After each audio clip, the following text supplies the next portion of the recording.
Hey everyone, welcome to POPXP. And before the show starts, make sure to click that subscribe button and click the bell to get notifications when we go live and we upload awesome new content.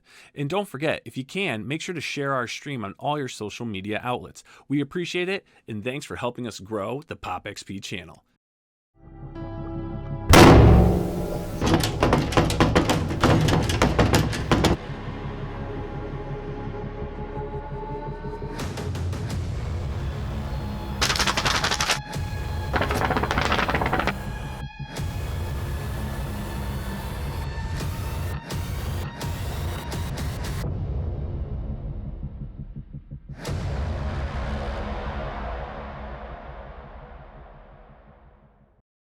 Hey, what's going on YouTube? It's the brain of the mainframe here, Nile Scott with the POPXP, and tonight we are back with another exciting episode of POPXP Paranormal with my fantastic co-host, Mr. H.C. Noel. How are you, sir? I'm doing great. Thank you, Nile, for having me on. Thank you for reminding me what day it is like you did last week.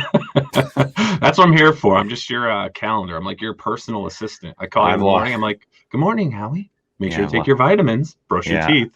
Yeah, I need it because I've lost all touch with reality now 1 year into it. So I know it's been a crazy ride, but hey, you know what? We're all surviving. We're making do, and for us content creators, comic book creators, we're dabbling in so many different things, and I think it's given us a lot of time to really keep those horse blinders on and focus with our content. So that's definitely a plus. But man, we're here. POPXP Paranormal, episode 1, our official episode, with an amazing guest. But before we get started, Howie, something unfortunate happened, and I think we should do a brief shout out about it. Hey, thank you. I want to dedicate this episode to a friend of mine, Kathy. She passed away recently, Kathy Young. She led the Mountain Gypsies, and she was a spiritual healer, really, really kind person, and a very positive force within the paranormal field. I was fortunate enough to meet her just a couple years ago. Immediately connected with her. She had a great sense of humor, vibrant energy, this large blonde hair, curly, and just, so funny. Mm-hmm. And just instantly I connected with her, and she recommended me for all these shows. I was getting back into doing paranormal events, and she was helpful just right away. And that's how truly special person she was. And she unfortunately passed away way, way too soon. And I'd like to dedicate this episode to her.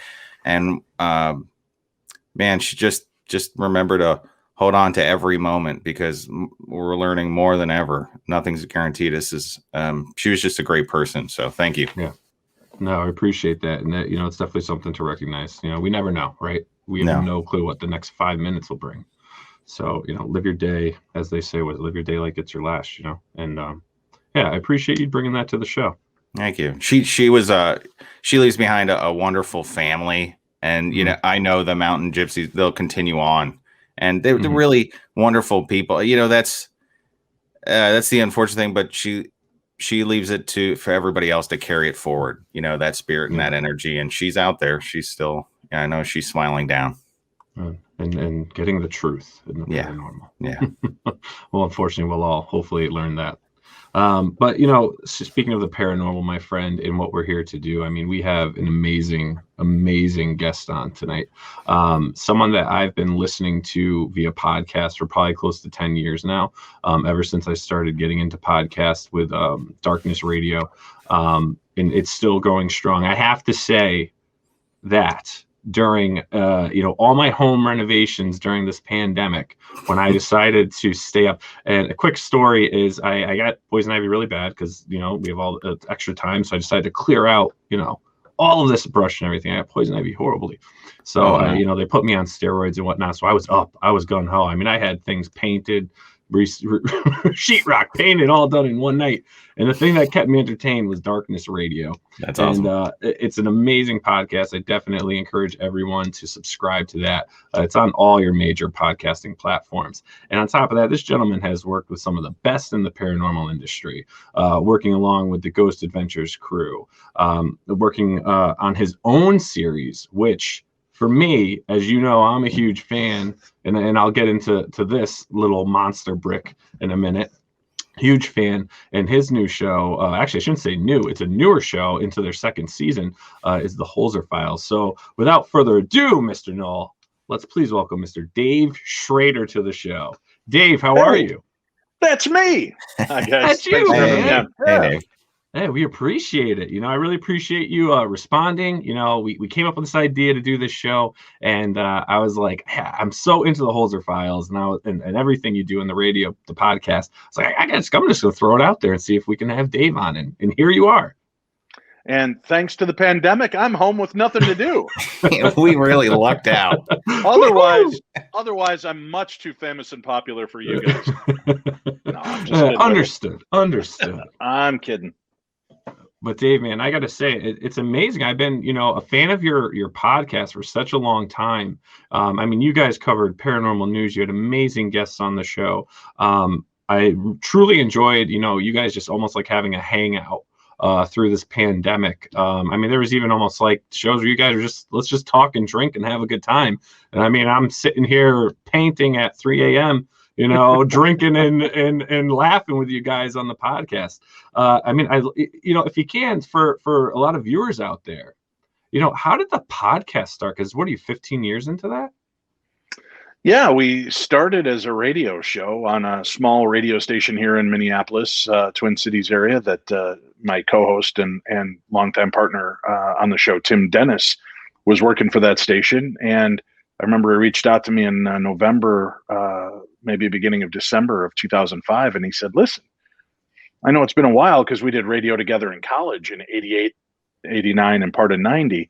He's like, would you like to do a radio show? I've got a 1-hour slot on Sunday nights from 11 to midnight. I'm like, sure, let's do a paranormal talk show. And we launched and we came out swinging. We had Jason Hawes from Ghost Hunters was our first guest, John Zaffis, Ed and Lorraine Warren's nephew and star of Haunted Collector and author.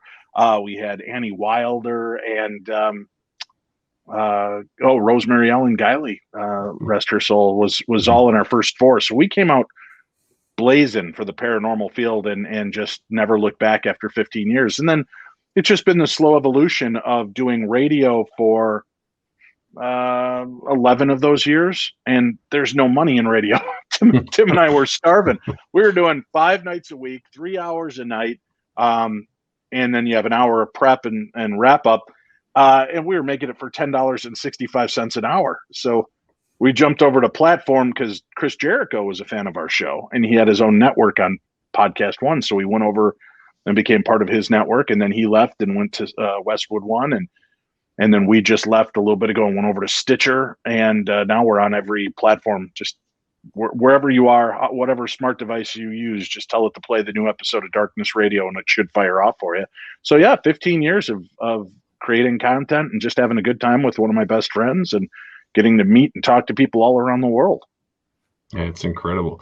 Now, how did you, with your podcast, how did you find that balance, building such, this show for a long period of time? Because that radio show wasn't all you were doing, I'm assuming, for a career and stuff like that.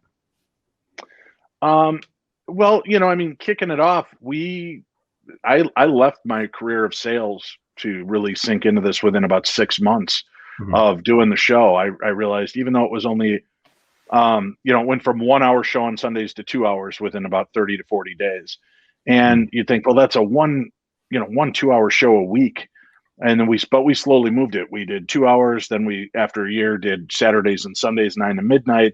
Then we switched over to Monday through Friday, 11 to midnight. Then it went to 10 to midnight, then 9 to midnight. If we'd have stayed at that station another 8 years, we'd have been on 12 hours a day is my theory. But I could be wrong. But we just, we were lucky. We were there at the beginning. There were very few podcasts, as it were, in 2006, 2007, and how we built up. So we would do live radio and then make it available as a podcast. And it was guerrilla marketing, Facebook, MySpace. Now it's tougher to do something like this because they limit the way your posts are seen, how many people can see your post. It's funny because I can put up a post for my newest episode and I get 2 likes and no comments. And then I put up a picture of a kitten and I get 4,000 likes and 8,200 comments. Right. They're watching algorithms. Anytime you put a link in, they're really kind of butting you out. So we had to, the advantageous timing to come in before, all of the social media started kind of slowly metering down to make it impossible for new shows to launch powerfully and successfully. Yeah, I see that as, with our channel and what we're doing, but the caveat is, they funneled that down, but then it's like, well, if you pay us, you can have this much exposure, that much exposure. So they smartened up. They did. But I'll go the guerrilla route still. I still hammer away at the Instagram, the Twitter, and the Facebook. That's all you can do to start off, and then just making it work. And I knew that, since I was a kid, I wanted to do radio. And I just, when that opportunity came, I grabbed the brass ring, and I haven't let go in 15 years and don't plan on it for at least another 15. I'd like to make it to my, 68, 69-year-old birthday, maybe even round her out at 70, and then I'll quit the show and turn it over to one of my kids or my grandkids, or maybe they don't care at that point and we'll just burn it to the ground. I'll be cursing obscenities. I'll be cursing obscenities at the top of a McDonald's. Rah, rah, rah. Make sure to air that, You want to air that. Paranormal, my weird paranormal manifesto. Yes. Yeah. They'll have the hovering cameras and stuff by then, all attached to the cybernetic belt. You'll be able to do all of that. It'll be amazing. The future. But now, obviously we're talking paranormal. I mean, everyone has their start in paranormal. So what was it for you that sparked that paranormal interest? Having my own experiences growing up, watching In Search Of and Sightings and Unsolved Mysteries and programs like that. And then, I was an avid comic book reader. So I loved stories where, you had vampires. Marvel had that great lineup. You had, Man-Wolf and Frankenstein and Dracula and then Morbius, the living vampire. And I just ate those up. And then I would pick up from time to time the ghostly comic books, whatever I could find that had creepy ghost stories, creep show feel to them. And I just dug that. And then reading Stephen King stuff growing up, and my mom and aunt always had ghost books laying around by Holzer, Dr. Hans Holzer and D. Scott Rogo and Ed and Lorraine Warren and Jay Anson. So it was always something around to look at to get my attention. Now, as a child, if you don't mind me asking, what was your first paranormal ghostly experience? My grandmother came to visit me after she died when I was about 2.5 years old. And I would relate stories back to my mom and aunt that, information I shouldn't know and shouldn't have at that tender an age. So it was, just that was my opening. And I have no memory of it. My family tells me about it. But then growing up in Medina, Illinois, I lived in a haunted house. I had weird stuff happen all throughout my life. I'm in the right place at the right time. Some people would say the right place at the wrong time, but I'm open to it. So I'm always watching. I'm watching the skies and the woods and the cemeteries and the old abandoned homes. I love the thrill of exploration and challenging the paradigm of what people believe is real. Do you think the paranormal chooses you? Like, do you think people have more of an ability that they're attracted to it more? Well, people say, how long have you been hunting ghosts? I said, I don't know about that, but they've been hunting me since I was 2.5. So I do believe there is once you've kind of opened that Pandora's box, a lot of things come your way. Yeah. If you're more open to it, right. more reveal. I mean, somebody that doesn't want to see something won't see it, Right. Yeah. Well, I mean, for you too, Howie. I mean, I know you were talking, we were talking before about, certain experiences and things, and, you kind of bring stuff with you, or stuff can follow you, or, depending on how open you are. And, have you found that to be the case for yourself? That maybe you were just always more inviting to it? Probably, yeah, because I'd only had good experiences. There's a few moments I've had growing up where it was sphincter tightening time, when you are alone in a place and you start to hear something, and that the level of bravery is diminished greatly by the number of people that are not with you. So when I'm with Howie and I in the basement of a dark abandoned building, I'm going to try to hold it together and be cool. Yeah, you want to look cool. But if Howie's not there, I'm Scooby doing it out the wall. I'll be right. I'll be right behind you. That's how I ghost hunt. This season on season 2 of the Holzer Files, one of the first couple episodes that we aired, we were in this guy's house, and he's had ghostly experiences. He's been digging under his house, believing there's some secret hidden down there. So you get down, and it's pretty precarious. I wouldn't want to live there. not because of the ghost, but because this guy keeps digging out the foundation, and I'm pretty sure at some point this house is going to Jenga right into the basement. But when I was down there, my cameraman was standing in front of me, and we were hearing stuff moving around. So I started doing an EVP session, and this little kid came booking in front of me, and I backed up quick, and there was that pink foam insulation walls that they make. The guy had that separating one room to the other, and I punched through it like Kool-Aid, man. I just backed right up through it and bashed, and I caught myself on the wall. And when I caught myself, I pulled myself up and looked around. Had I gone back even another 2 inches, his wine rack was back there. I would have shattered all of his spirits all over the place. So I would have been responsible for freeing the wrong spirits in that case. Dad joke number 2. They're all allowed here. Yes. I enjoyed the sphincter tightening phrase. I like that one. Yeah. I'm going to note that for later. That's what I'm saying. You got to note that one for later. So when you're in that sphincter tightening scenario, remember to run like hell. Yes. Put that in the comments, please. So now you've got this great journey. I mean, you started off talking paranormal. You do the radio show. You literally devote, your career to, you're focusing on it. You've got your blinders on for that. And then the paranormal shows start and things of that nature. How did you get involved? Because I know you do some stuff with Ghost Adventures and things like that, a few years back. And I've seen you on some of their live Halloween specials and stuff. How did that whole thing begin for you? Well, it was a funny story. Prior to the Ghost Hunters TV show exploding as big as it was within the first season or so, I had been a fan of it like everybody else.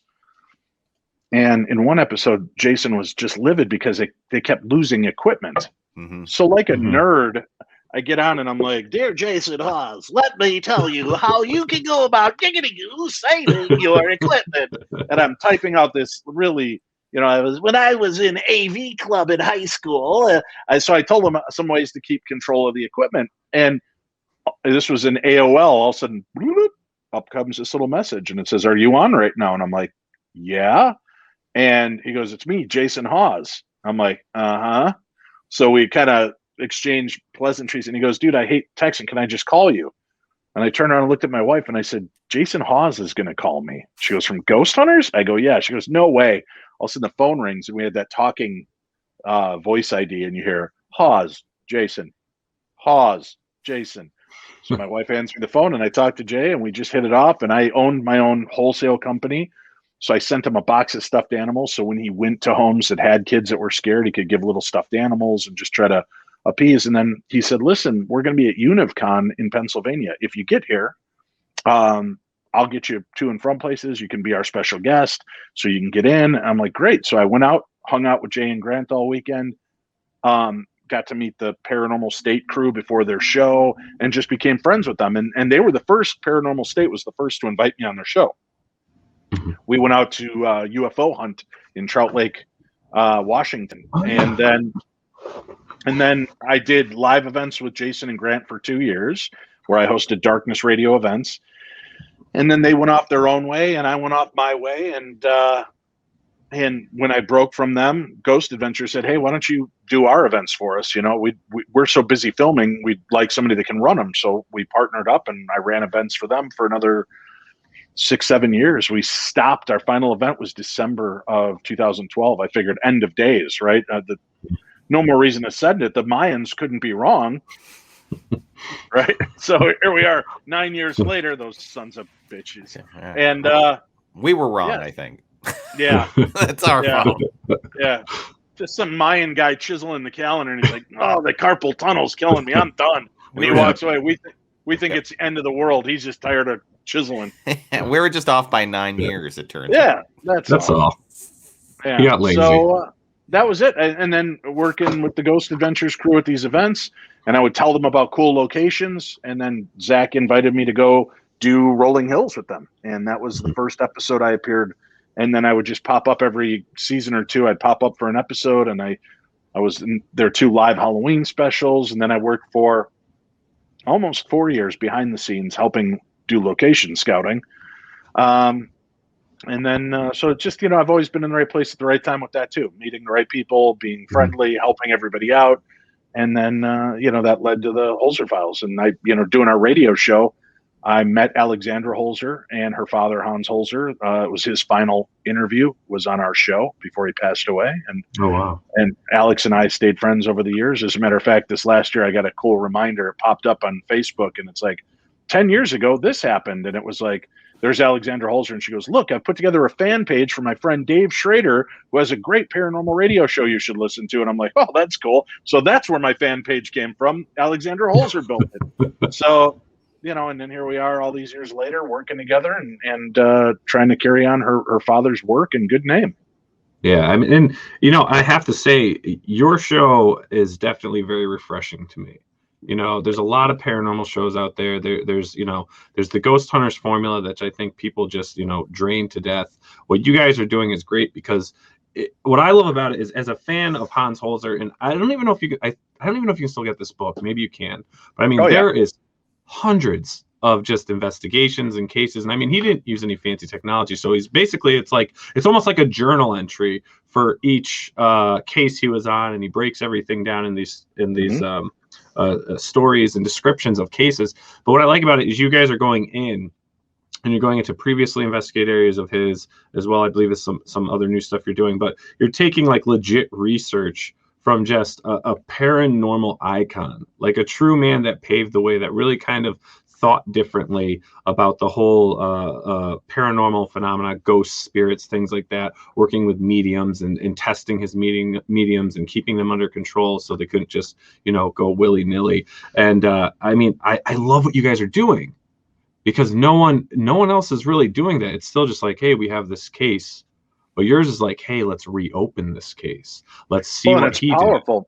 We've got all the audio and video and photographs from 50, 60, 40, 30, 20 years ago. So it's pretty interesting when we can play the actual audio of his investigation and then we go in and find something similar, or we find the next chapter in that, the next evolution of that haunting. Yeah, because it is, because like you're solidifying what he found and more, and you're utilizing today's technology and techniques, and even in mediumship, it seems like everything advances. They're doing things a little more risky or doing something different. And forgive me, I forget the name of the young lady that's on your show. Cindy Keza. Cindy, when she just does the writing and things just start coming out. I mean, how is that in person when you're there with her? Do you feel the energy she's feeling? I don't. I'm so insensitive, and I have many ex-wives that'll admit that. But I just don't. That one. Yeah, I don't sense a lot of that stuff. I mean, I can go into a room and just feel icky, but I don't, like when she's doing her stuff, I'm not picking up on that. It's using her as the conduit, so she's kind of. But when you're around Cindy, you can feed off of her energy, and we all take turns kind of leading. If you watch the show, there'll be episodes where I get rattled and Cindy steps up. Last week, Cindy and I got rattled and Shane stepped up and, I'm going to go in and do this. I'm going to check this out. And, so there's all these great shifts and dynamics of who we are and how we deal with this stuff. And there are times we disagree. There are times we emphatically agree. But it challenges us to push a little further than we normally would. And they don't show the disagreements all the time on camera. And I'm kind of glad of that because sometimes it's simply a misunderstanding of what was represented. And then, we get past that and it's like, oh, I got you. I know where you're coming from now. And so I think that's why it never makes it. It's never a true, no, Howie, you're wrong. There is no such thing as Sasquatch, right? There's none of that battle that takes place. It's just differing opinions that usually we come to a common ground about. Mm-hmm. Nice. Now, I jumped into this, but I should be asking you really first off, how did the show start? The idea for it and all of that. When a mommy show loves a daddy show very much, they come together and they go to, we just, Alexandra had been kind of pitching like an X-Files type series, Kolchak. Yeah. Of, Ed and Lorraine were so popular in the TV. How about if Hans Holzer or in the movies, what if Hans Holzer has a TV series that follows his cases and it's all dramatized? It's like a Kolchak, the Night Stalker or X-Files. And they bandied that around for quite a while and it just never took hold. And then finally, through working, I guess they just made the connection with travel of, well, we do have this interesting aspect of a story, and travel liked it, and that we had thousands of hours of audio and video from this man that we could lean on and look into. They said, yeah, let's do this. And that gave us the grace to go ahead, and Alexandra and her family were kind enough to share the info with us and be a part of all the programs. Yeah, because it is like real life X-Files. It's discovering the cases and following up on them and going, well, can you prove this is, true, right, and what's continuing? And it's just like that, which I think is a great aspect, and also continues the legacy and research. And this next episode is interesting because it's a location that Hans Holzer heard about, and he went there to meet with them, and they wouldn't allow him to investigate.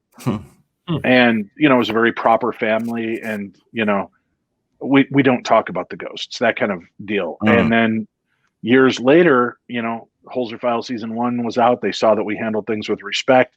We reached out to them because we had the letters, and the owner, who's the granddaughter of the person that Hans met with all those years ago, she said, yeah, let's do this. Let's tell the history. And she allowed us in the doors. And, so in some instances, we get to complete a case that stymied Hans and he couldn't get into. We did one of those last year at, what was the name of the castle in New York, New Jersey area? Not Franklin Castle. That was Ohio. Oh, gosh, I can't remember the name of it. But we did a castle out east last season that Hans tried to get to numerous times, and his car would stop, or horrific storms would blow up and he couldn't get there. So he just, after I think 3 or 4 attempts, he just decided, he talked to the person that was haunted and what she was dealing with, but he never got there for himself. So we followed up on that investigation and kind of buttoned it up for him. Lambert Castle. Yes, Lambert Castle. In Patterson, New Jersey. You're welcome. Yep. I like a prepared host. Well done. I can Google very quickly. That's what I've heard about you. I'm always practicing. He's got great thumbs. Well, that's right. So now I got to ask, and I'm sure, for television and everything, I mean, you guys are going through files showing the film as it's recording. I mean, is that legit? Are those legit files, or is that just TV magic? No. Hans Holzer kept copious files on every case. He would audio record, he would film it if he could, he would do photographs, he would do handwritten notes, typewritten notes, and we've got them all. So literally, Alexandra had cases upon cases upon cases packed with these files that her father had. So we show those case files. You see the packet I'm always carrying around and holding on to is the case file for that story. Oh, wow. So who goes through and actually picks what you're gonna do for that season? Do you guys actually get to present to the production staff like this is what we'd like to do, or do they have people that sit through them? We have producers, and Gabe Roth, our researcher, does the lion's share of the work. Mm-hmm. So he'll kind of sift through, find a couple of interesting cases, and then we'll farm them out to our producers to see, first of all, does the location still exist? Mm-hmm. Because some places have burned to the ground, some have been mowed over and rebuilt. And then if it's still around, are the owners willing to let us in? Because when Hans Holzer was investigating them 60, 50, 40 years ago, these were $85,000 houses. And now they're multi-million-dollar houses dotting the East Coast. And it's, the owner of, Bubbly Water owns this place, and he doesn't want people coming in, or the owner of whatever major organization, and there's a lot of very rich scientists and business owners that own haunted places that don't want us in there talking about it. But with that said, there were some that first season said no. Once they watched the series when it came out, they were a little bit more like, all right, you guys handle this with respect. Nobody's getting possessed every episode. You're not calling every fleck of dust a ghost. So come on in and we'll let you investigate. So that did open some doors for us again. Have you guys ever? That, and I'm not opposed to showing a little shoulder if it gets us in. That's right. That's right. Hey, whatever opens that door. Got to pay to play. Have you guys ever checked maybe a location that maybe was very active for him that doesn't exist, but maybe has a new building that is just as active?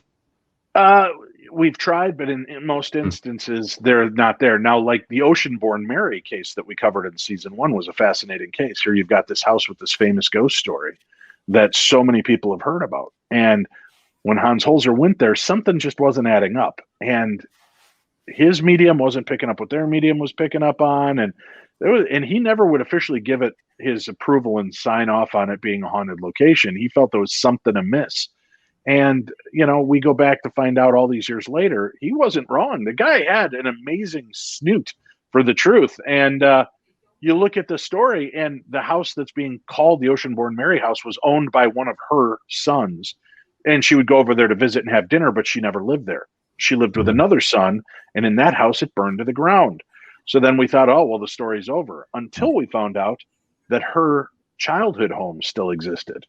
And it had been taken from where it was and rebuilt brick for brick, board for board in another state. And we drove to that other state. They gave us permission to go in, and we did an investigation and found that, yes, Oceanborn Mary is still there, but she's happy. She doesn't want to be dealing with the BS story that's been passed around about her for all these, last century and a half.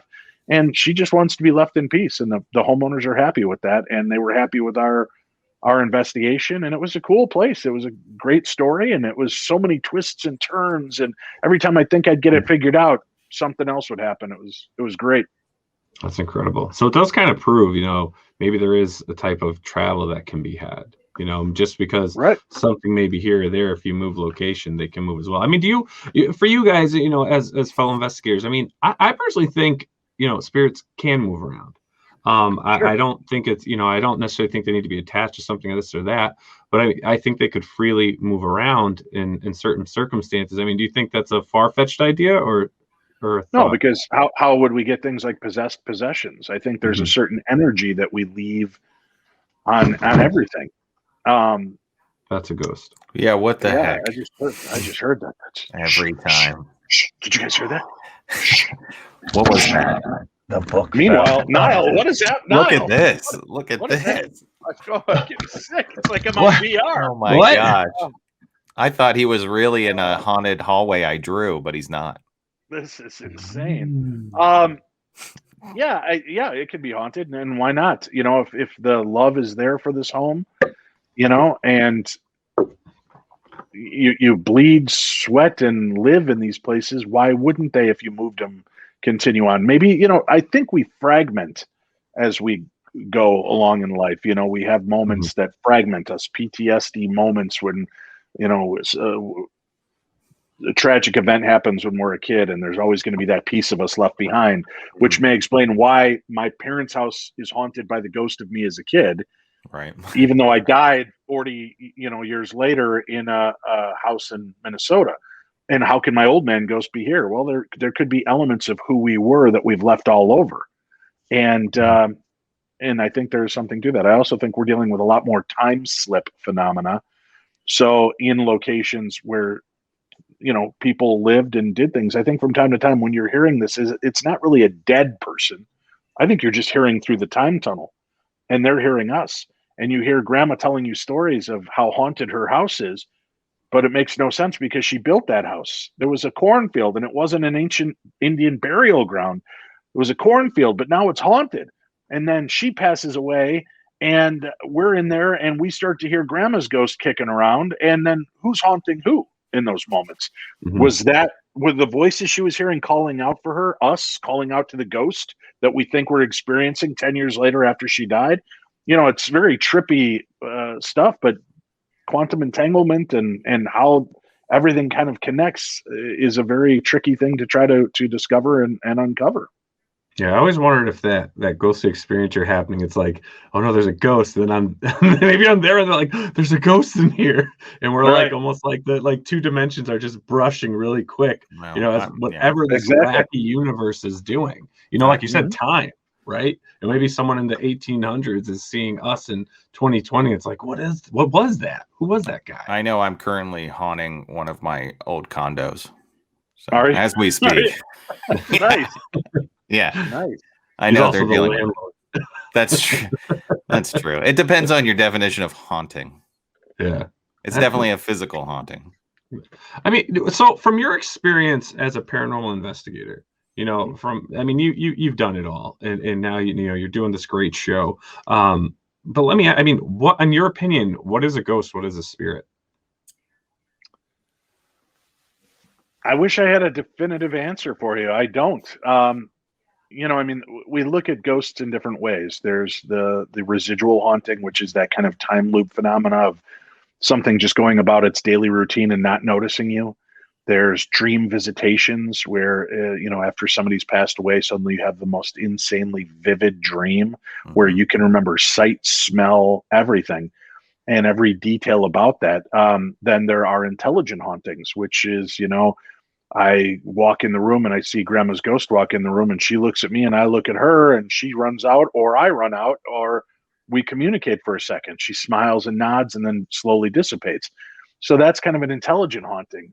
Then there's poltergeist activity, which seems to me to be more PK, psychokinetic energy. People that are, we find that a lot of people that are in very stressful situations deal with poltergeist activity. A lot of very dysfunctional families have that going on in their home. And then there's a trigger object. There's a trigger person we call the poltergeist agent, who kind of the energy centers around. So I think that's part of it. That's another aspect of it. And then you've got, demonic and elemental hauntings and, nature spirits. And, I think there's a bunch of different things that are taking out, and then the time slip phenomena. So I don't know that there's any one situation that I can specifically detail as this is exactly what's going on. Mm-hmm. Well, that makes sense. Yeah, it's hard to define. Now, that kind of brought me to a thought now with, like, you just mentioned elementals and things, other spirits, nature spirits. So I just want to bounce this off of you guys, because I've had this thought of like, well, obviously, there's life, right? And life can take different forms. Are we living with other life forms that just, for some reason, the way light bends and stuff like that, are we living with other creatures that we just can't see? Well, that's just weird. Who's ever heard of that? So there's beings walking amongst us with the light refracting and bending around them?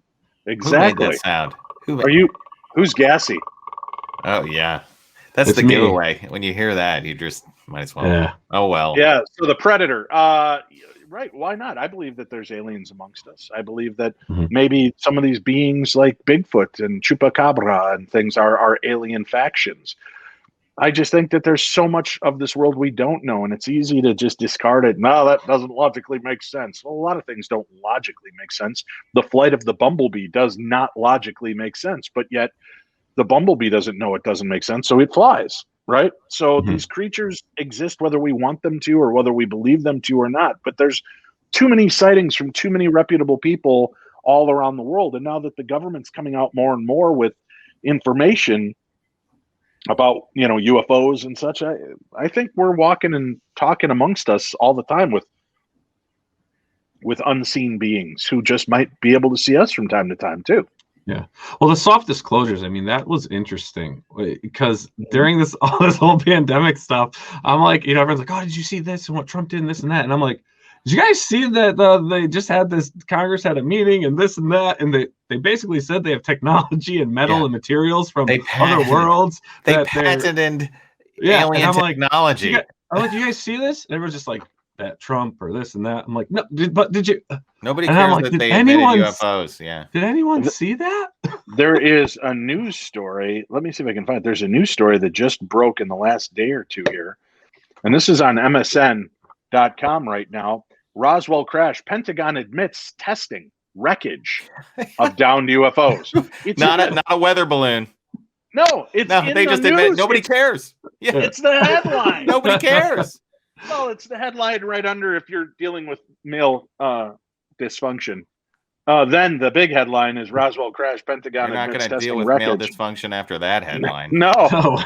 The Pentagon has finally admitted to testing wreckage of UFO crashes, according to author Anthony Bragalia, who wrote to the U.S. Defense Intelligence DIA. Supposedly released 154-page test results of a mysterious memory metal called ninitol, which that's what they always talked about, right? Which remembers its original shape when folded. That's what they always talked about, and they said they were insane. Well, look at all this. I mean, it's just amazing to me how much stuff is coming to light now. And again, nobody cares. I think they do, but everybody's so distracted. It's at this point, you're just saying one more crazy thing. Yeah. Right. Yeah. It's oh yeah. Sure. Yeah. End of the world. End of the world. Pandemic. 5G is beaming coronavirus into our skulls, and subterranean aliens are going to eat babies, and then President Trump will be brought back to office on March 11th. And you just throw out enough crazy words that people just become blind to them. So it's been what you call soft disclosure, but in a way, it's been a much bigger deal. And listen, I don't find it. I find it pretty remarkable that people like, and at first you're going to roll your eyes, but Demi Lovato and Miley Cyrus and Katy Perry and Kurt Russell, all these people have come out over the last 5 years discussing seeing UFOs. You know that the famous Phoenix Lights, do you know who the first person to report that as a pilot was? Kurt Russell, the actor. Oh, wow. He was in the sky and saw the lights and reported them. So, I think that they're getting influencers, they're getting people that are hitting different age demographics to slowly work us into this. But I think with the way it's kind of steamrolling, I'm wondering what is on the horizon that we don't know about yet. How soon is something about to happen that they're like, we got to speed this up and get this out because soon the genie's out of the bottle, man. And we got to have some kind of, we told you back in 2017 this was happening. Yeah. So I think they're already setting that lineup for whatever is coming our way. And I do believe that within the next 10 years, shit's going to hit the fan and we're going to see some weird stuff happen here. My wife's just going to say, I told you so when she's watching all the ancient aliens on repeat in our house. Yeah. The Anunnaki are real. Yeah. Nice. She'll know exactly what it is. Yeah. All her Nice Egyptian research is going to pay off. Yeah. That's funny though. I feel the same way. I'm like, I think I was telling my wife, I'm like, watch, like in 10 or 15 years, something major is going to happen. Cause I'd be like, hey, did you see this article? Like it's legit. Like it's on like, it's like on NBC, it's on CNN. Like they're posting this stuff. And again, they're not blasting it though. They're not headlines. You scroll through and you see it's there. But like you said, it's like the weekly world news effect. Like, you go through the grocery line and you saw that like, Bat Boy only eats green cantaloupe, kidnaps a wolf boy. And it's like, what? And, you just kind of look at it like, ha, silly. But all this stuff is coming to a head.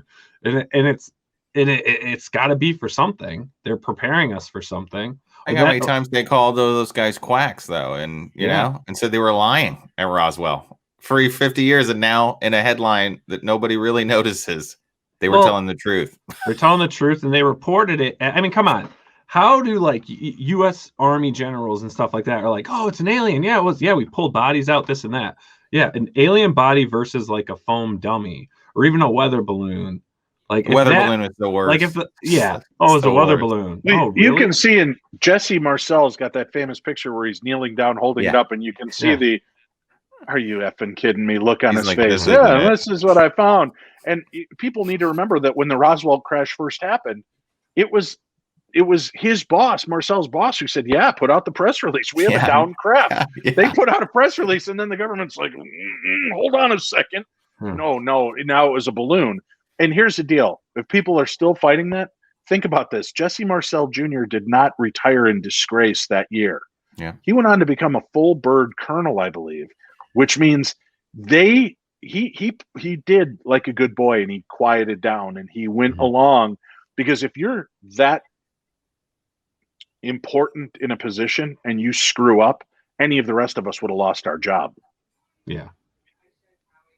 Right? Because this guy was involved, if I remember correctly, working at the test facilities where they created the bombs that we dropped in World War II. Yes. So this guy knows what he's looking at, and he knew this wasn't balsa wood and children's tape and an aluminum foil or mylar balloon, but he did what he had to do, and he retired and had a long, illustrious career with the government, and he just minded his P's and Q's till he got done doing what he did, and then once he retired, he talked openly about it. And I got a chance to meet with his son before he passed away, and talk to them, and they're very believable. They're, could be wrong. Maybe they're completely nuts, but I I don't think so, because they had nothing to gain from it and everything to lose. If they would have kept pushing, they would have ended up in a scrap heap somewhere. Yeah. And then the regular family that found it, they weren't liars or anything like that. Everybody said that they were just down to earth people. They had no reason to do it. They didn't benefit from it. And now, I mean, dropping patents on it. They're revealing that they've had. That's such a huge thing. The metal that can return to its original shape, and it's under just other headlines. It's just crazy. It's crazy. It is very X-Files how it's just, they tossed it out there. But you notice they're only releasing all this information now that weed's becoming recreational in every state, man. Everybody's chill. Everybody can be. Everybody's already. Wow, man! Look at that. Our space brothers are here, man. Why not? Yeah, it's just another thing for the pile too. Oh, Roswell was real. Whatever. I don't even know what day it is. They'll just sell that patent to Elon, so now your Tesla doesn't dent. They're going to Mars. Wait till the big reveal when we find out spam is actually unicorn meat. That would be so tragic. It would also ruin part of Monty Python, wouldn't it? Yes. No, it would make it better. Spamalot unicorns. I'm just saying. Like they ate. It's like Soylent Green, but for unicorns. That's right. Stupid unicorns. We had them the whole time, but we've been eating them. Sure. I'm sure they're real too. They've been inside you this whole time. That's right. Listen. I want you to pay close attention, gentlemen. I don't buy into all conspiracy theories, but let's think about this. There was this crazy 5-year span of Bigfoot being seen everywhere, but the McRib sandwich was not. And then all of a sudden, Bigfoot de-escalates. We don't see him, and now there's McRib meat. That's where it comes from. Oh. I'm not saying. I'm just saying. They did stuff him in a refrigerator that one time. Well, when they tested it, it's not pork. The Tom Biscardi. Well, that's what they keep saying. It's not. It's not pork. It's not pork. It's not pork. No, I don't. Bigfoot. Whatever. It's delicious, and if you guys screw with me on it, I will burn you to the ground too. I tried one for the first will make time. It taste good. I tried one for the first time in 2020. Never had a McRib, and I tried it, and I was like, "This isn't bad." Right, Nile? Welcome to the club. Isn't tastes bad. like Bigfoot. It tastes just like a Bigfoot. Yeah, exactly. I studied that Bigfoot picture at my old day job for the whole day when I saw him in the fridge, and I said, "This could be believable." That was Tom Biscardi. It was so amazing. Him stuffed into a portable fridge. Right. But that original footage of Patty, I don't care who you are. Listen, technology should have made it so easy to discover that this was a BS video, and everything they've done to it to clean it up makes it look more impressive. Yes. We've digitized it, so now when he walks, it's not that janky motion. It's clear. We've cleaned up the pixels, and he looks better. Oh, sure, because what you don't know is that they're filtering it and they're putting in these things to make it look more real. No, they're not. Look at. I used to have this picture up on my website. It was a picture of the horrible monkeys from the beginning of 2001: A Space Odyssey, which I think we can all admit are some of the worst on-screen apes. The Three Stooges had a better gorilla costume. Congo was pretty bad. Right, Congo. But looking in '67 when this took place, you've got 2001: A Space Odyssey. Yeah. Then their best shot at monkeys were the Planet of the Apes, which were great, but that was the best they could do. Yeah. And then you had Davey, Mickey, Michael, and Peter, which were not believable as monkeys at all. No, but they were silly. That was special effects too. Yeah, they didn't look like real. Those costumes were cheap. And then when you've got footage. Philip Morris, who claims to have created the costume, and then you've got his name is eluding me right now. The guy that claims to Bob Hieronymus, who said he was inside the costume. It looked like it had breasts this time when it's cleaned up. Did you notice that? It looked like a female breast. Yeah, well, they've said that all along. That's why it's a woman. Patty. Yeah. But in the when they 20 years later gave Hieronymus and Philip Morris the chance to recreate the costume now with technology and the abilities to get a costume done in the 21st century. They went out and they couldn't get anywhere near it. It looked horrible. It looked like something my kids made in the garage. And that was with 2001 technology, and he made his in 67, and it looks that good. I don't buy it. I believe it was a real Bigfoot. Yeah, I agree. I believe that's true footage. I think that's our only true footage. And when they enhance that footage, you could see like muscles. Muscle they show movement like muscle and- movement because it wasn't loose. Like it's like legit mass. Yeah. So either they made it, out of had an all spandex suit on a big dude, so it, hugged every crevice and it had hair on it and it moved. But I mean, there's something about it, like even just the proportions of the arms and the stature of everything. It's humanoid, but it's not, to me, it's definitely not a human in a suit. And then have you guys? Oh, shoot, this is going to come out next week in a headline. Off topic, right? It's going to come out next week in a headline. But there's a guy on YouTube that does like, he's hunting. He's in Canada. He's technically like suing the Canadian Rangers and stuff. And he has all this footage and he zooms in and it's either people are in really high makeup or he's really showing footage of Bigfoot. And there's like different colors and breeds. And who's that wilderness guy that goes around and like he'd go by himself and just do, all that Bear stuff. Grylls? Not Bear, it's the other guy. Not Josh Gates. No. He would get dropped somewhere. He filmed by himself. There was no one. There's no crew. Jeff Corwin? Who? Jeff Corwin? No, not Jeff. He did the Yeti one. Yeah, I don't know. Les Survivor Man. Yeah, Les Stroud. Yeah, so he actually met with this guy. There's an episode where they're hunting Bigfoot. So then I researched this guy because he's like, no, it exists. So if you find that episode of Survivor Man where he's hunting Bigfoot, look up the guy who he's hunting with, and then look at all the footage he posts that he is now, shown in like, all the high courts and everything in Canada, and he's fighting because he's like, they're real here. And it's crazy because look, it could very well be Hollywood makeup that looks fantastic, but you'll see like little dirt in crevices, flies and other little bugs around them. It looks very natural. So it could just be, a great effect. Or this guy's legit catching stuff because he's like, look through here and here. But he just seems to be like the only guy that can catch footage like this. It's incredible. It makes you wonder again, because he's open to it. Is that what's revealing it? And, I've spoken to families who lived with Bigfoot on their property for years, and they just had this kind of reciprocal position. They would leave stuff out for the Bigfoot and he'd leave them alone, but they would see him and he would see them, and that was the end of it.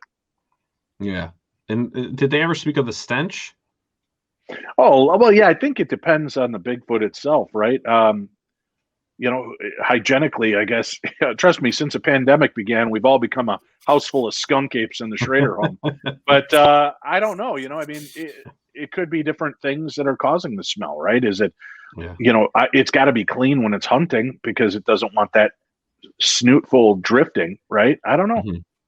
Maybe it's something it can secrete to make other creatures go away. That's why it's that skunk type odor. Yeah.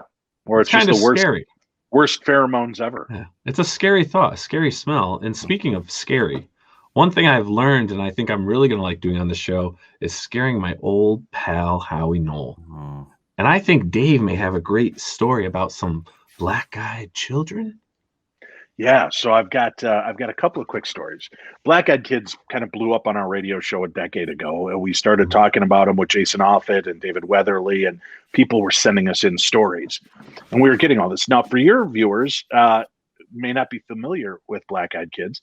They're children that appear in usually groups of anywhere from 1 to 3. Sometimes there is a smell that comes with them, like a musty or almost rotting meat scent. There's usually one that does the talking, where they'll say things like, could we please use your phone? We need to use your phone. Could we come in and use your phone? And, somebody's like, well, no, can't you use your own phone? We don't have a phone. Can we use your phone? Please let us use your phone. And they're very insistent to try to get into your car, get into your home, or have you follow them. So with that said, we had a couple of interesting stories that came across, and my two favorites were, one was a destination wedding. They went out and they were somewhere, I think it was in the Bahamas. They had the wedding on the beach, a beautiful little wedding, wraps up. They decide to walk hand in hand down the beach together, just enjoying the sunset and loving and just enjoying the moment. And as they walk down, they get down from the resort a little bit and they see this little girl. And she looks like she's maybe about 12 or 13, wearing kind of a white nightgown. And she's crying, please, please, come help me, please. And she's beckoning for them. So they're walking along and she's backing up and please, please. And they follow her to the pier and she starts to walk into the water. And both of them, their spidey senses ring and they're like, something's wrong. And then they're thinking, did some kind of immigrant boat flip and their families that, are we going to get jumped? What's this all about? And they're getting unnerved. And they're like, we're going to go back. We're going to get you help, honey. And she comes walking out of the water. And when she got close enough, they could see her eyes. The entire sclera was jet black. So there was no white of her eyes. It just stared at them and said, no, you need to come with me. And they turned around and moved up the beach. But as they're moving back up the beach, they realize that in the sand, it's only their footprints that they're following back. There was no footprints for the girl. They got all the way back to the resort, told the resort people. They're like, where did this happen? Yeah, don't leave our property. And they're like, right, but you should send somebody down there. They're like, yeah. We don't deal with that. It's not our property. And they're like, but there's a little girl. Maybe somebody's capsized. They're like, we're aware of the stories, but we're not going to go down there. And we don't advise you to as well. If you go, we cannot protect you. And they're like, protect us from what? Are there mob? Is it drugs? And they wouldn't be specific. So that was creepy enough for me, right? But after telling stories one night, we get into this long night of telling black-eyed kid stories. I get a message from one of our listeners in Minnesota. It had been raining off and on for 2 weeks. And this couple loved to listen to our show. And this was when we were ending by, 11 o'clock at night. And they decide they're going to go to bed after the news and listen to our show. And they go in, they turn off their TV, and it's raining out. And they start hearing the sound of kids laughing outside. And the husband's like, what the hell? Why are kids out at 10 o'clock playing in the rain? And his wife says, listen, everybody's been bottled up for 2 weeks. You remember how crazy we used to get? And we used to go play in the puddles all the time. It's not a big deal. Just let's go to bed. And he's like, all right, fine. So they go to bed. About 3 o'clock in the morning, the woman wakes up bleary-eyed and looks, and there standing at the side of her bed are 3 children. 2 boys flanking 1 girl. And she's got braids. Now, she's great. She goes, Dave, I've listened to your show for years. I know what this is. I know I'm in the hypnagogic or hypnopompic state, those moments going in or out of sleep when reality and dream world meshes. And I'm going to take a deep breath and close my eyes. And I'm going to open my eyes, and they're going to be gone. So I close my eyes. I take my deep breath. I open my eyes, and they're still standing there. So she opens her mouth to scream and starts to reach for her husband. And the little girl in the middle steps forward and places her finger to her lips and says, shh, we just want to look at you. What? She screams. The husband jumps up. On go the lights. No kids. Look at Howie looking around behind you. I don't want to make you nervous, Howie, but if you do look behind you, there does look like there's a little head back there behind you. Anyway, that's hopefully Alice. Yeah. So they scream, they freak out, they check the entire house, leaving every light on. They can't find any children. What makes this story so terrifying is the kids got inside the house without being invited in. They ended up cuddling on the bed with every light blazing in the house until morning, sunbreak. Then they both started to relax and were like, it must have just been a dream. And they hear laughter outside the window again. And that was how the story ended. Now, I love a good story like anybody. And that was a good one. And what really impacted me most was what happened after that. So Tim and I are doing our radio show. I come downstairs at the end of the night, and there's cops in the parking garage. And he goes, Dave Schrader? And I'm like, oh no, who died? I go, yeah. And he goes, is Tim Dennis here? And then I'm like, oh no, somebody in Tim's family's dead. And I call Tim and I'm like, hey, Tim, the police are down here looking for you. And he goes, tell them I'm not here. I'm like, what? What did you do? And then I'm like, oh my God, did he kill somebody and they're here for him? And I'm like, they're standing right here. They can hear me talking to you, man. You got to come down. And he's like, just takes his deep breath. And he goes, all right, I'll be right down. Now I'm terrified. I'm wondering what the hell did he do? And you know what? To this date, he's never told me why he thought they were there.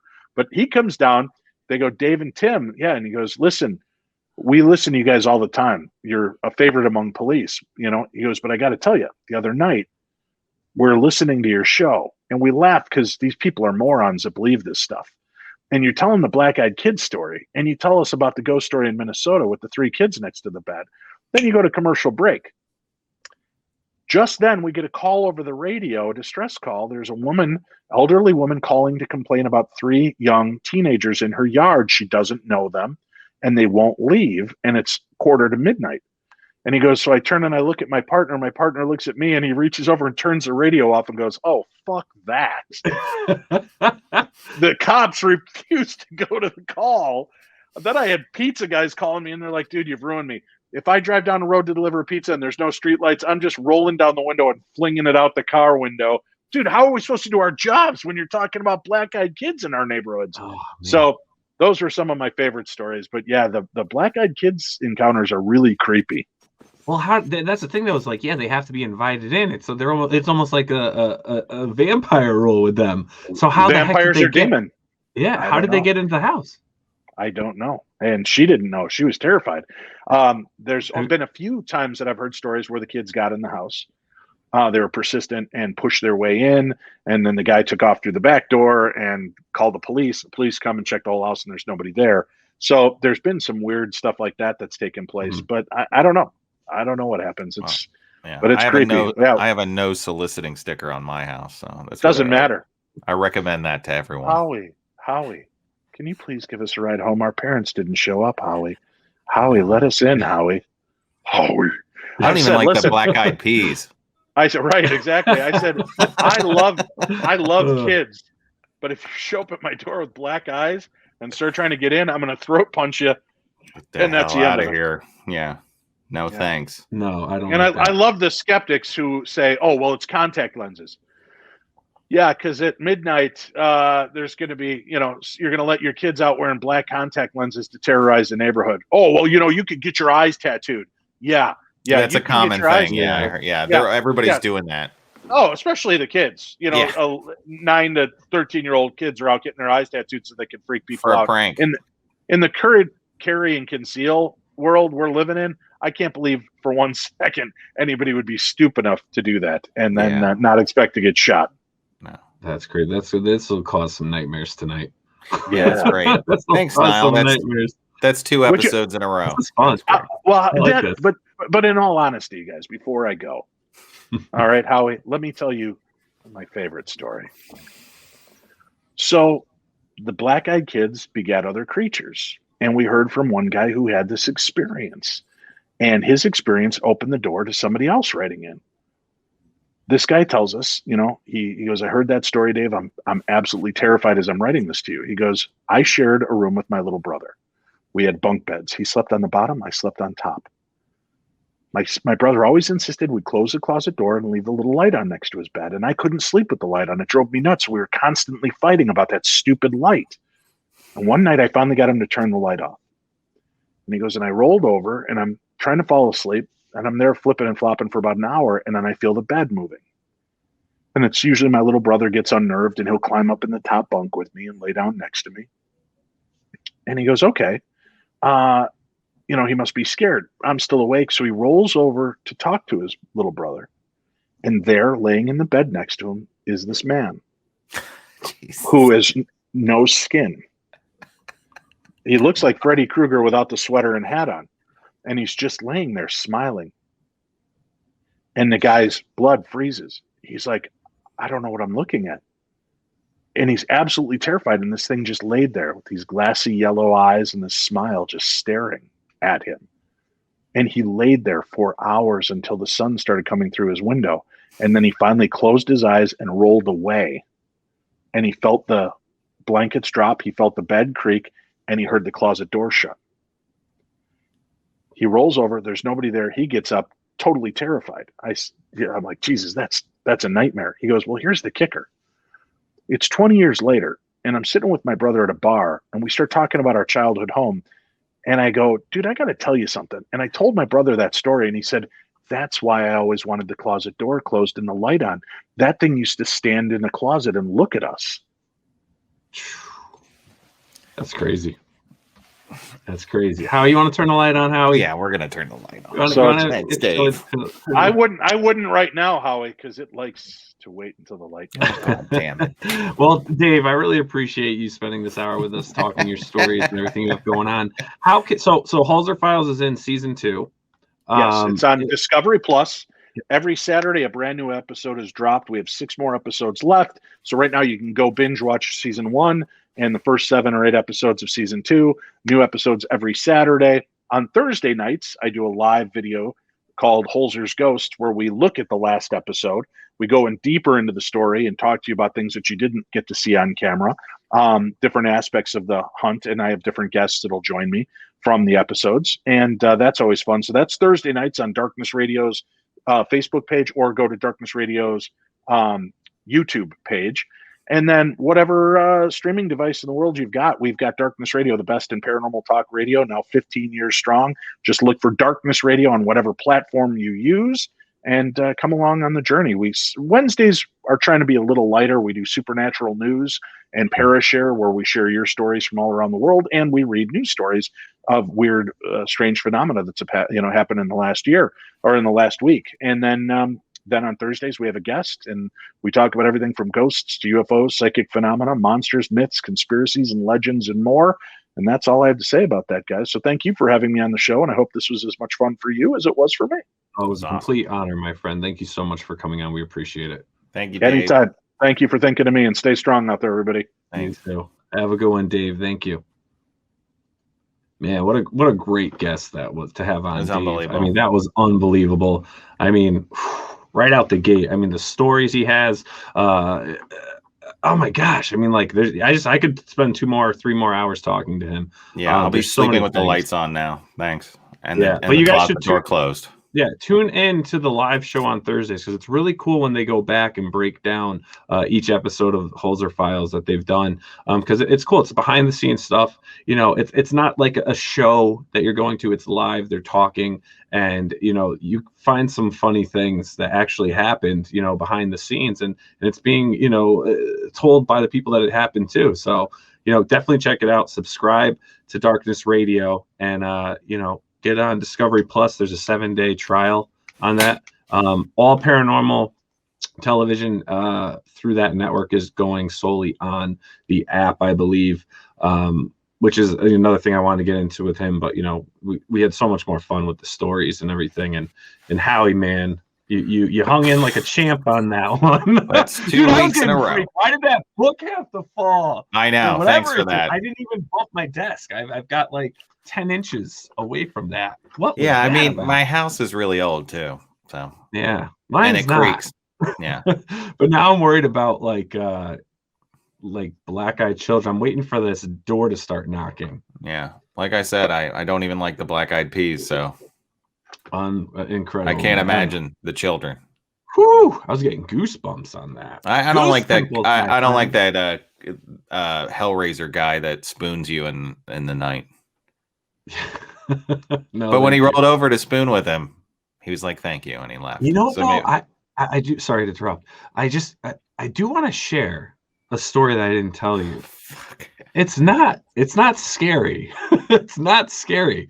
But when he was talking about black-eyed children, black-eyed kids sitting at the side of the bed, it reminded me when my wife was pregnant with my twin boys. I remember one night, I opened my eyes and calmly just looked up. Then I saw my great aunt Phyllis and my cousin Lisa, who was her daughter, just standing there looking down at my wife. And I was like, they never met her because they both had passed away. Oh. And I had said, that's my wife. That's my wife, Farah, and she's pregnant. We're having twins. We're having twin boys. And I was like, it was good to see you. And they didn't say anything. They just looked at me. I could have been dreaming. Oh, that's a nice visit, though. Yeah, but the only unsettling thing was they didn't look nice. Like, they looked dead. They looked dead. Like, not like zombie dead with flesh hanging off, but like, they didn't look happy in a way. It was kind of weird. They just kind of looked there like they were staring. Like, I don't know, maybe they didn't even see me, right? Maybe probably like in real hazy, it's your dream, your half. Yeah, it was weird. Like, it almost looked like, it was darker around their eyes. But maybe it was the lighting. Maybe it was the lighting. Yeah, I mean, there was no light on. Who knows? But anyways, it was interesting. But, I thought they just came and I called, my family after that. Yeah. And I said, hey, I was like, 'cause we called her Auntie Sister. So, her nickname was Sister because she was like everyone's sister. So everyone just started calling her Sister, and so we called her Auntie Sister. Mm-hmm. And, I said, hey, Ma, I think Auntie Sister, Aunt Phyllis and Lisa stopped by to see the boys. She's like, what? And I told her, she's like, that's cool. That's cool. Yeah, I think that's a nice visit. Yeah, so just kind of end on a happy note. You land on a happy. Yeah, you tried to make it creepy, but I'm forcing it to be a happy. No, it was not creepy at all. You were like, the something lighting. creepy reminded me. But then I just wanted to share that little thought with you. Would you spoon with the skinless man? No, that's That's what made him go away. That's all he wanted. That is it. Turn over and let him spoon. Imagine that. Imagine like what would that even be? What would that Frank from Hellraiser. Seriously. Did you ever see Frank? You remember Frank? Yes. He has no skin and he's like, come to daddy. Yeah.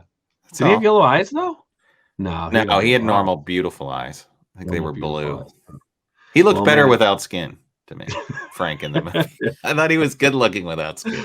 Oh, incredible. Great show tonight, my friend. Great show. That's 2 for 2. 2 for 2, man. If you guys are enjoying the POPXP Paranormal show, please click that subscribe button. Click the bell so you can keep in touch with everything we have going on. Follow us on Facebook, Instagram. Make sure to follow Dave Schrader at Darkness Radio and on Twitter. Hit a like. If we get 20 likes, I'll keep the lights off for the next episode because I did 10 last time and we immediately got 10 likes. So 20 likes if you're still watching. That means you had to watch till the end. Yes. I'll keep my lights off. 20 likes. 20 likes, lights off. And maybe I'll get a new background. We'll see. At 20 likes. We'll see. We'll see what happens. It is creepy, though. It is creepy. It scares me. All right, everyone. Have a great night, and we'll see you on the next POPXP Paranormal. Bye. Bye. See ya. Hey everyone, thank you for joining us on POPXP. If you haven't already, make sure to click that subscribe button and also click the bell for notifications when we go live and we upload some awesome new content. Also, don't forget to head on over to Twitter and follow us at the POPXP and over on Instagram at the POPXP. Thanks again everyone, and we'll see you soon.